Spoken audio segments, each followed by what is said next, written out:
Okay mga kababayan, Chris Ulo po at welcome back po ulit dito sa ating YouTube channel. Okay, ito mga kababayan, mga ka-analyze, ilang araw na lang ho,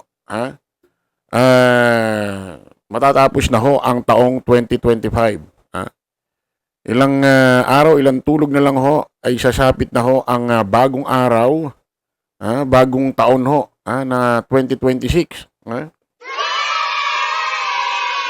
Pero hanggang ngayon ho, hindi pa rin ho maiwasan matapos-tapos ang usapin kung ano ba talaga ang nangyari sa pagkamatay ho ni dating Yusek ng DPWH, Cabral.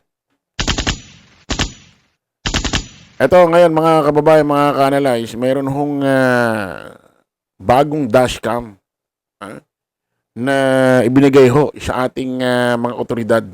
Kasi nga ho, yung Cannon Road, ano yan mayat maya may mga sasakyan dumadaan, no? Kaliwat kanan yan no? Then halos lahat ho ngayon ng may mga sasakyan, especially private vehicles, meron na hong mga dashcam. So meron na hong meron na hong unang video na kung saan ay ibinigay ho sa ating mga otoridad, investigador, no? Yan nga ho yung video na kung saan ito hong si dating Yusek Cabral ng DPWH nakaupo doon sa barrier. Diyan, nakaupo ho siya dyan sa may taas. Nagmumuni-muni. Tapos nakatingin ho doon sa bangin. Ngayon ho, iba na ho ang makikita ninyo. Nakaupo na ho siya doon sa lapag na kung saan, kasi yung barrier, hindi dire-diretso, putol-putol Barrier, agwat, barrier. Dito na ho siya nakaupo sa gitna, sa may lapag mismo ng semento. Na kung saan, hindi nyo siya basta-basta mapapansin. Kasi natatakpan na siya ng barrier.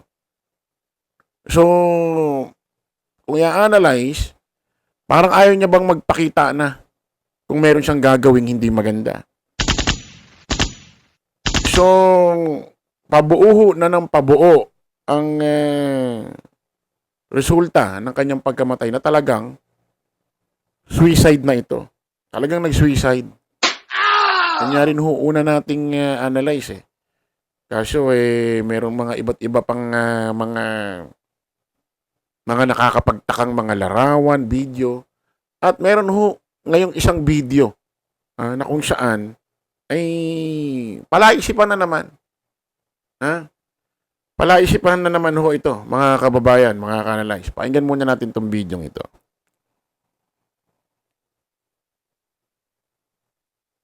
Nakakuha ng bagong dashcam video ang NBI kaugnay ng pagkamatay ni dating DPWH Undersecretary Catalina Cabral. Maaari umanong huling pagkakataon na itong makita siyang buhay. Nakatutok si John Consulta, exclusive. Matapos manghingi sa publiko ang NBI ng mga dashcam videos at pictures, sinasabing substantial sa kanilang investigasyon ang dashcam video na ito na nakuha ng GMA Integrated News sa pagkamatay ni DPWH Yusek Catalina Cabral sa timestamp na 15:25:37 noong December 18, 2025. Makikita si Cabral na nakaupo na sa baba sa pagitan ng dalawang concrete safety barriers. Ayon sa NBI, ito na raw ang huling pagkakataon na nakitang buhay si Cabral. Makikitang wala siyang ibang kasama at wala rin ang kanyang sasakyan. Meron kami nakita na very substantial. Isang dashcam footage na nagsasabi at nagpapakita kay Yusek Cabral na nakaupo na doon sa pinakababa. Kung yung mga previous kasi na mga footages at pictures na pinakikita, para siyang nagsa-sightseeing. Nandun nakaupo siya sa barrier o kaya naman nakatayo siya with the vehicle. Siya na lang mag-isa. Walang ibang tao, walang ibang sasakyan. So that would only prove among others na wala talagang kasama during the time that she was last seen alive. Ayon sa NBI, mas binigyang linaw ng bagong dashcam video na ito ang totoong nangyari sa huling sandali ni Yusek Cabral. Ang nakuha po namin na footage which was examined. Ayan ho, maliwanag mga kababayan. Kung yung unang footage na nagpasa ng dashcam, nakaupo siya dun sa concrete barrier. Dito, doon siya sa lapag. Barrier, agwat, barrier, tas nandito na siya sa lapag sa gitna. na kung titignan mo, napapagitnaan siya ng malaking barrier, hindi na siya mapapansin basta-basta eh. Ano? Para bang ang mangyayari tatalo na siya padaus-dos. Hindi siya mapapansin. At sa bilis nun, kung tumalon siya, sa bilis nun, hindi na siya talaga makukuha ng camera. Especially, hindi maaktuhan ng camera. Nakaupo pa siya doon sa may lapag, so makukunan pa talaga siya ng camera. Sabi ko nga po, pwede talaga ito yung nag-suicide, nagpakamatay. At according ho sa mga balita, doon lang sa tabi na yon, doon ho yung naging investigasyon ni Pangulong Bongbong Marcos at ni Mayor Magalong doon sa may rocknetting na kung saan dawit din itong dating Yusek Cabral ng DPWH. Kaya ba siya doon, halimbawa talagang nag-suicide, nagpakamatay, doon niya na binuhis ang buhay niya dahil doon siya may kasalanan, isa siya doon sa may mga kasalanan doon. Kaya doon niya nakinitil ang kanyang buhay, doon niya na pinagbayaran. Tuloy natin. Frame by frame, suggest na nandoon na po siya sa baba. Doon sa footage po na nakuha natin, nandoon pa yung coordinates and the particular date and time kung saan makikita kung anong oras siya nandoon. When the agents visited the coordinates, nag-match po ito doon sa lugar kung saan na-recover ang kanyang body later on. Dahil sa bagong development na ito, mas maliwanag daw ang nangyari. Kaya po importante ito because sabi ko nga kanina, it's a different one dahil nandun na siya sa baba.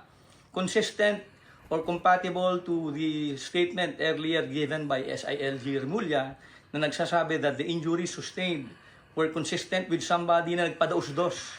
Base doon sa picture na makikita, yung pwesto niya parang about to go down at magpapadaus-dos. We were able to examine as well footages subsequent to the date and the time na nandoon sa nakuha naming footage at wala na po siya. So meaning to say, that must be the last time that the body was actually found alive. Ang kinuwang fingerprints ng PNP mula sa isang na-recover na cadaver sa may bahagi ng Cannon Road, ikinumpara sa hawak naman na fingerprints ng NBI mula sa kanilang database sa kanilang clearance section para matukoy ang pagkakakilanlan ng nakuhang bangkay. Ginamit po nila na basis for comparison ay mga fingerprints provided by the NBI. And the examination proved among others na yung fingerprints appearing on the samples and the fingerprints of the cadaver recovered matches at dun nga po kay Yusek Cabral. Ayon sa NBI, importante rin sa kanilang investigasyon ang mga na-recover na gamot kontra anxiety at mga patalim na na-recover sa bag ni Cabral. The product literature of these medicines suggests that these are actually being taken by somebody who suffers from sleep and anxiety disorders, which, again, according to the product literature, prolonged use would be able to develop feelings of suicide or suicidal tendencies. Napaka mamahaling bag, pero mayroong dalawang kutsilyo. Ako ito, analyze ko lang ito Hindi ko naman sinasabing ganito mismo ang plano ni dating Yusek Cabral. Pwedeng, kaya may kutsilyo siyang bitbit, baon. Tingin ko yun ang unang niyang plano, kitilin ang sarili niya sa pamamagitan ng kutsilyo. Pero naisip niya siguro, may kasama siyang driver. Pag ginawa niya yon, baka yun ang pagbintangan. Kaya ang ginawa niya na lang mag-suicide. Na kung saan, doon sa lugar na yon, may kinalaman siya sa Pandarambong. Yung rocknetting nga, doon din daw sa tabi ng kanyang pinagtalunan. Analyze ko lang yun Tuloy natin. Now, our NBI car, coordinated with our Forensic Chemistry Division at sa aming Behavioral Science Division, kung saan nag-conduct ng examination and lumalabas na totoo nga na ang mga medicines na ito ay nagpapatunay na ang mga nagtetake ng ganitong klaseng medicines together with the possession of these bladed weapons would be indicative of a person who is suffering from stress and potentially may develop feelings of suicide or suicidal tendencies. Para sa GMA Integrated News, John Consulta, nakatutok 24 oras. Okay, ito mga kababayan, mga ka-analyze. although sa akin talaga, 90% ito yung nag-suicide. Pero meron ho tayong mga nakikita sa social media na may mga katanungan eh. Una yung tsinelas, ano? Bakit daw iba yung suot ni dating Yusek Cabral ng DPWH doon sa kanyang pagkakaupo doon sa concrete barrier bago tumalon sa bangin. Iba yung na-recover doon sa baba, sa bangin. Iba yung suot niya sa na-recover doon sa bangin. Yung na-recover doon sa bangin, yun yung Crocs. Ngayon, eto mga kababayan, magmula ho kasi nangyari yan, dyan ho sa bangin, sa Cannon Road, kung saan ay dyan nakita sa bangin sa ilalim, yung katawang wala ng buhay ho ni dating Yusek Cabral ng DPWH. May mga nagpupuntahan na ho dyan, nakikiisyoso, mga vlogger, at kung sino-sino, at tinitignan ho nila, curious ho sila. Ngayon may napanood ho kong vlog or video na kung saan nakakapagtaka. Oo. Panoorin nyo ito. Yan, ganito mga paps, pupesto tayo ng pag-upo. Ganyan. Kasi ganyan. Imposible naman na mahuhulog siya basta-basta nang tutulak po dito na mapupunta po siya sa ibaba. Kasi ang lawak po nitong space ng upuan niya. Ang laki po nitong barrier, itong semento. Pero kung may tumulak or tumalon, yan. Hindi po natin alam. Pero kita po talaga natin dito, sobrang dami ng dugo. Nagkalat po hanggang sa ibaba. Yan, ganito mga paps, pupesto tayo ng Yun yung nakakapagtaka. Bakit ang daming dugo raw sa taas? Hanggang baba? Ngayon, kung iisipin natin, baka nung hinaon yung katawan bangkay niya magmula baba pataas, wala naman sigurong dugong tutulo kasi makikita nyo nung na-recover ang kanyang katawan, nakabalot na nakabalot na makikita nyo dyan sa screen, Ulitin ho natin ito. po. Ganyan. Kasi ganyan. Imposible naman na mahuhulog siya basta-basta nang tutulak po dito na mapupunta po siya sa ibaba. Kasi ang lawak po nitong space ng upuan niya. Ang laki po nitong barrier, itong semento.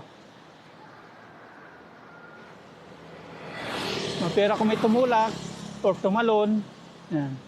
Hindi po natin alam. Pero kita po talaga natin dito, sobrang dami ng dugo. Nagkalat po hanggang sa ibaba. Yan, ganito mga paps, pupesto tayo ng pag-upo. Sa akin yun, Sa akin yun. Bakit? Nagkalat, Nagkalat daw ang dugo. Doon, mula taas hanggang baba. Wala tayong naririnig na ganong balita, Wala tayong narinig ng mga ganong balita. Okay, kita-kita ulit tayo sa panibagong vlog. Bye-bye po.